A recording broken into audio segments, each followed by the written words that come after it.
third visit to Panama was something of a departure from the last two trips, where we had chosen to stay at the Gamboa Rainforest Resort on the Panama Canal and close to the famous pipeline road. This time we were heading to one of the Pacific Coast resorts for a 7-day all-inclusive stay.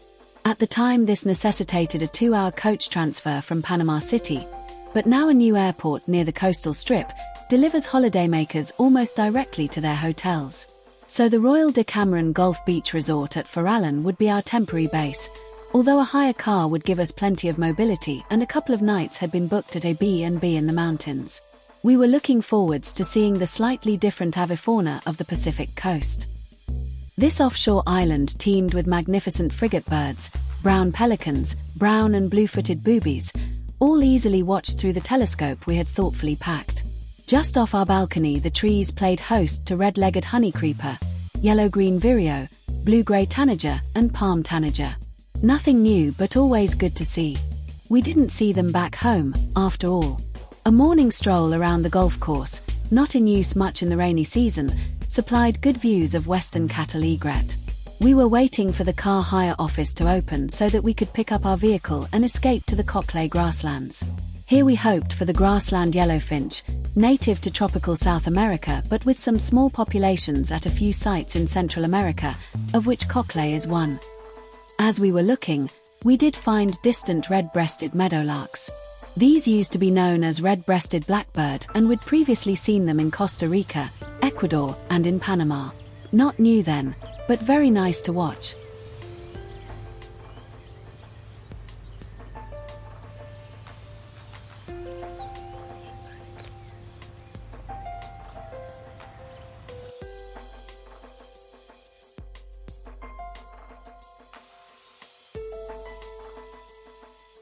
Also plentiful in the grasslands were blue-black grassquits.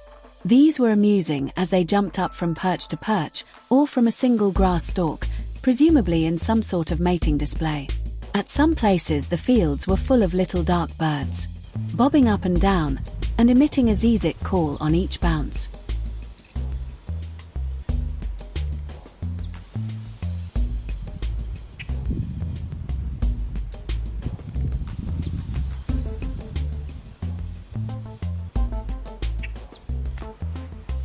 Unfortunately, the grassland yellowfinches refused to show themselves this morning.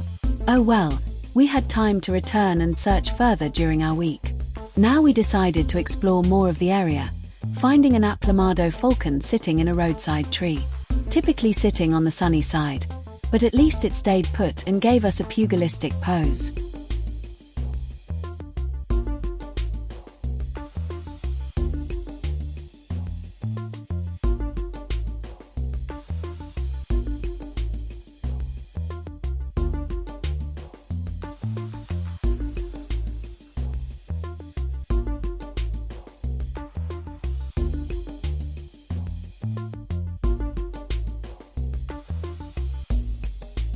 Also nearby was a lesser yellow-headed vulture.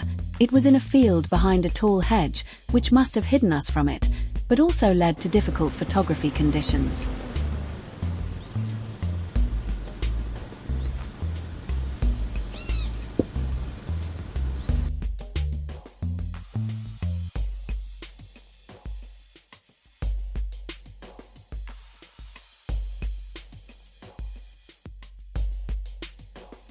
A road-edge pink bougainvillea plant had attracted the attention of this white-vented plumeletier.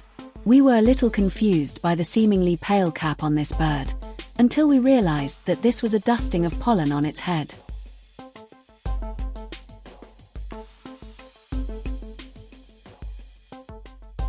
Band-winged dragonlet posed obligingly on a small pond. Sapphire-throated hummingbird was another nice find, on our way back to the Decameron for dinner. A quiet pre-prandial drink at our all-inclusive hotel provided views of a pair of bat falcons that had built a nest in one of the flower boxes high up on a building right next to the bar. Blue-grey tanager was a little closer to earth. A walk down to the buffet past a pair of nesting orange-chinned parakeets. They had chosen a spot on a tree right next to the path. The next morning after breakfast we headed out again. We thought we would explore the road to El Copi, in the foothills of the mountains. There were excellent views under a rather threatening sky, but we had to turn back when the road deteriorated to a muddy track. We did find a brown-throated parakeet, perched high on a bush. A handsome juvenile yellow-headed caracara was worth stopping for also.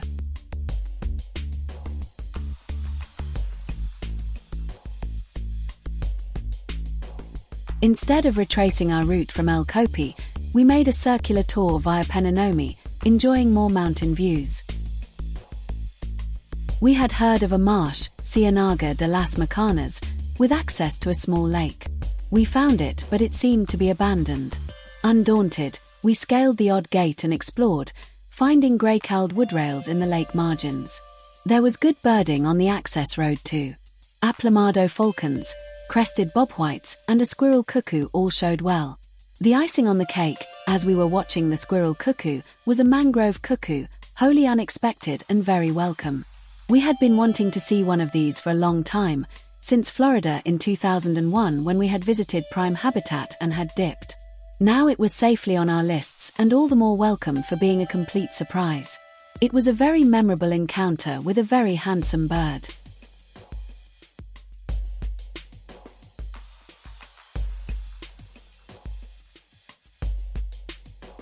A very colourful eastern meadowlark posed nicely on a fence post. It was getting late in the afternoon, but we were not ready to return to the Royal Decameron yet. We checked the map and found Agua Dulce, an area of old salt pans. They might be interesting, we thought, and we were right. The bunds between the tanks held flocks of roosting plovers, yellowlegs, and sandpipers. Caspian and gull-billed terns swooped over the water. Hundreds of black skimmers were a special sighting. Black-necked stilts and tricolored heron waded in the shallow waters.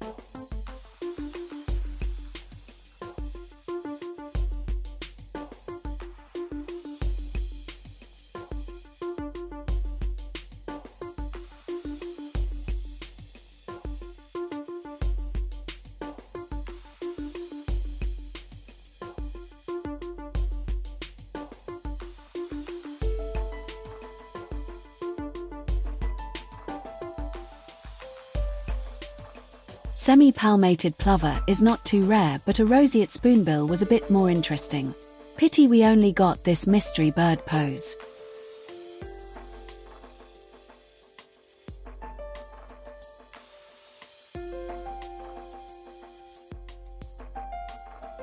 The road through the salt pans led to Playa El Salado, a small seaside village blessed with white-winged doves on the power lines.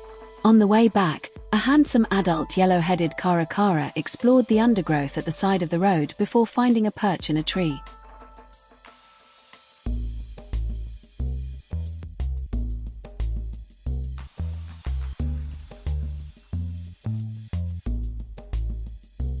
Thick-billed seed-eaters also showed well on our return journey, which was enlivened by a sudden tropical downpour. Well, it was the wet season, after all. The next day was our planned away trip, to El Valle de Anton, so we made plans to head out after breakfast. The meal was made specially enjoyable by a dusky blue ground-streaked butterfly which chose to visit our table. Our trip was broken by a stop at a national park, Altos de Campana, a mountainous region that was the most northerly spot to find wedge-tailed grass finch. Our technique was to wander the road edges as the birds would be in the grassy fields alongside. And they were. We saw them, but not enough to get a photo. It was a nice pullback after our failure with grassland yellow finch, although we hadn't given up with them yet. This very colourful Hercules skimmer seemed to like the car aerial as a perch.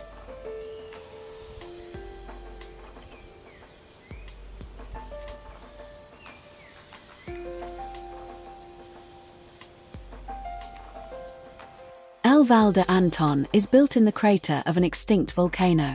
We had booked La Casita at Park Eden B&B, a comfortable and sweet room with a private porch where we could watch the birds in the extensive grounds. El Valle is known as a birding hotspot, with the famous Canopy Tower Bird Lodge having established a sister establishment, Canopy Lodge, nearby. We relaxed on the porch, watching a procession of birds perch on the power lines. Tropical kingbird, Great Kiskadee and southern house wren all visited, as a late afternoon shower refreshed the foliage. Park Eden has over 2 acres of well-maintained grounds that we were free to explore. Butterflies were particularly numerous, such as this pale-banded crescent. The next morning, before breakfast, we headed out to explore a trail, Cerro Gatal. It was disappointing to find a locked gate across the trail, but we employed our gate climbing skills again. We needed to get to the top of the trail to find white-tailed emerald, a hummingbird known to favor one particular tree here. Despite the unwelcoming feel to the place, we did see, if not photograph, the emerald.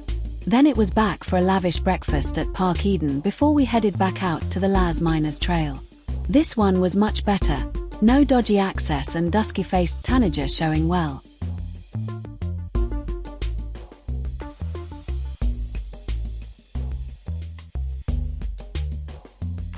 Collared trogon was not quite so obliging, preferring to stay mostly in the deep foliage.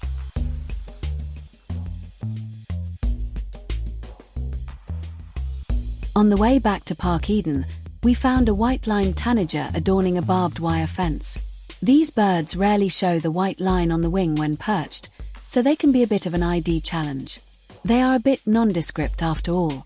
Weirdly, one of the first birds we saw on our power line perch when we arrived back at our room was another white-lined tanager. We headed out to walk the grounds. A colourful yellow-faced grassquit was enjoying the lodge's seed feeder, whilst a rather wet-looking crimson-backed tanager looked a bit miserable in the rain, which had decided to fall again. At least the rain didn't put the rufous-tailed hummingbird off its foraging. The garden butterflies continued with a banded peacock, one of the common butterflies of the Central American tropics. It was probably taking minerals from the wet soil following the downpour.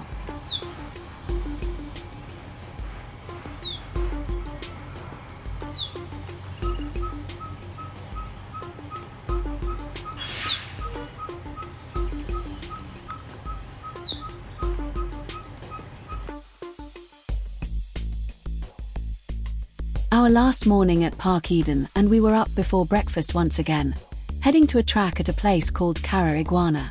We parked and walked a short way up a fairly steep gravelled track, being passed by villagers in flip-flops heading down to their morning work. We were entertained by a keel-billed toucan, one of those iconic birds of Central America, watching us from a high perch and making its repetitive croak call. There need be no apologies for extensive photos and video of this great bird.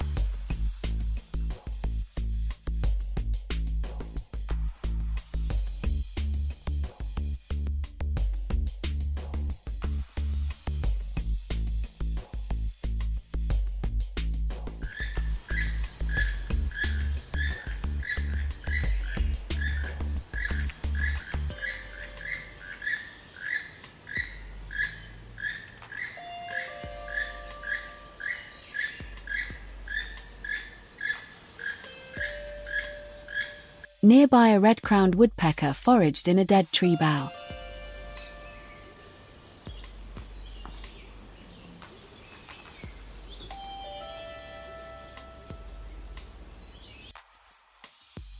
Back once again to Park Eden, where the excellent breakfast was taken while watching the lodge's feeders. A really splendid male crimson-backed tanager was joined by a couple of females.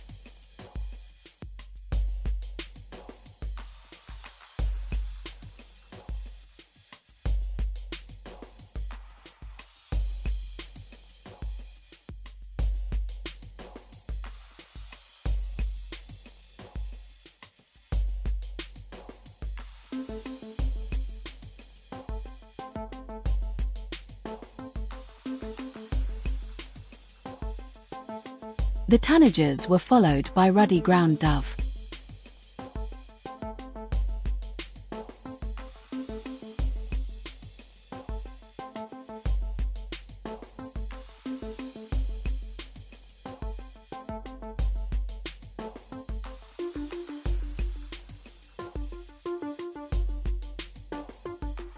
Enjoyable as it was to sit and watch the feeders, we had to check out of Park Eden and make our way back to the coast. Back at the Royal Decameron, we let ourselves back into our room and relaxed briefly on the balcony, where a very large green iguana in the neighboring tree gave us the stink eye.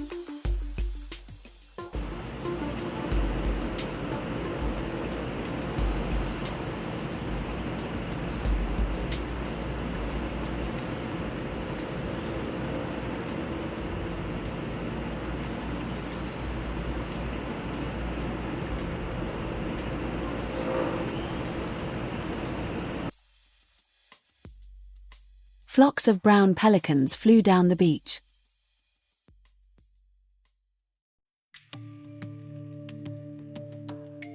A couple of great-tailed grackles were getting antsy in the hotel grounds.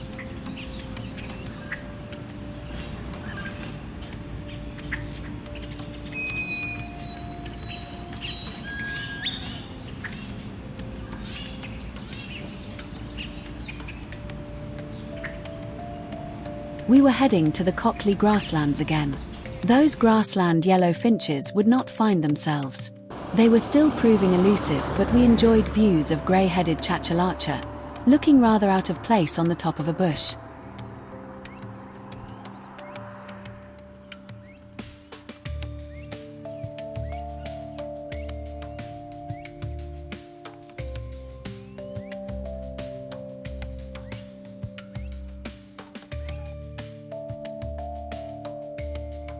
Nearby were a couple of crested bobwhites, sadly a little distant.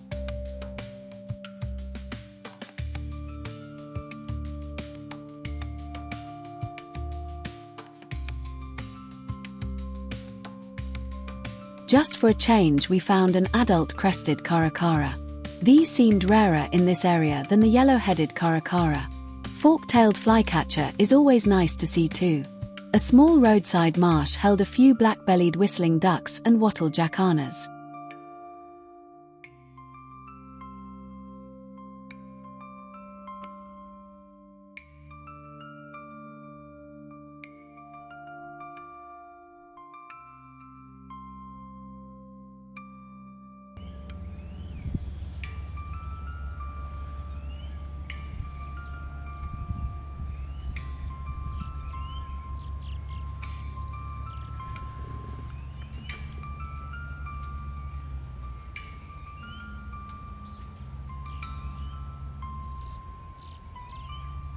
A single white ibis shared the marsh.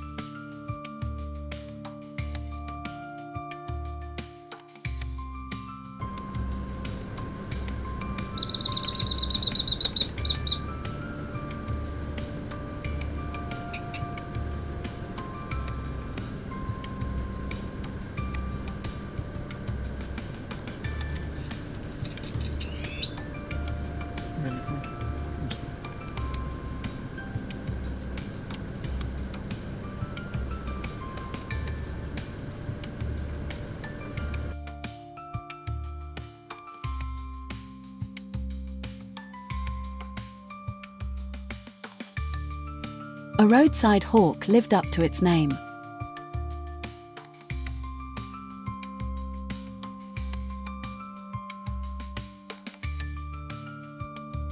And more crested bobwhites showed well at the edge of the road.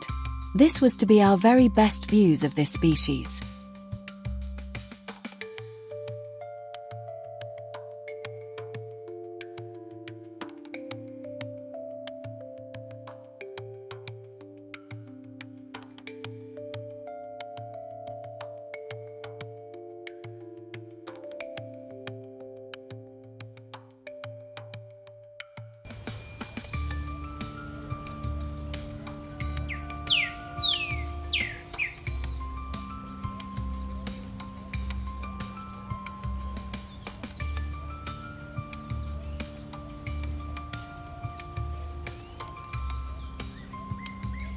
We were very pleased to find a small group of the very dapper little rudder-bellied seed-eaters. These were a lifer for us.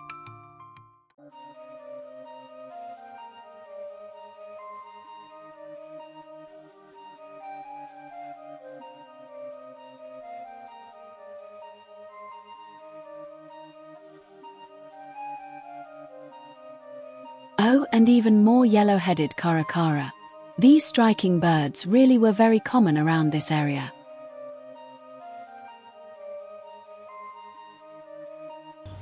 We searched every grassy field for grassland yellowfinch. No luck, yet again, but at least we were able to enjoy the spectacle of the bouncing blue-black grassquits.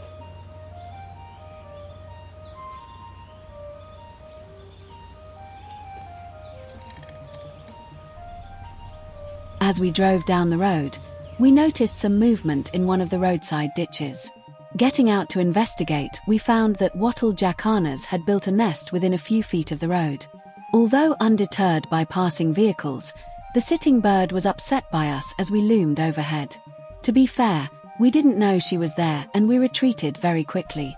We just snatched a couple of quick photos to record the event. Back at the hotel for our last evening, we decided to give the grounds a good looking at, starting with the bat falcons out near the bar.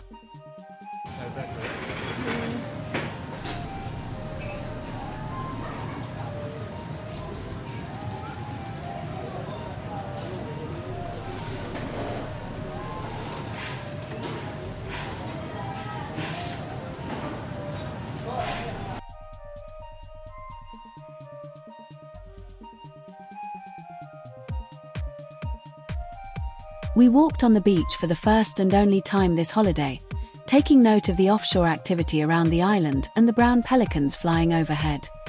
We heard a musical song coming from a tree near the car park and had no idea what it was, just that the bird was well hidden.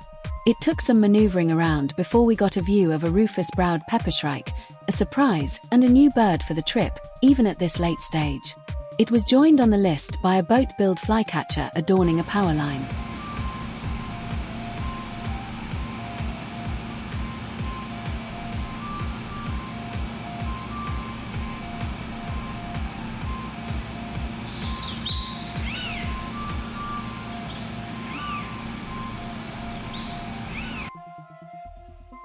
The late afternoon light was fading swiftly, so we just had time to watch a tropical kingbird nest with a couple of hungry chicks before we had to head back to our room to pack. We had an early transfer to the airport for our flight home on the next day.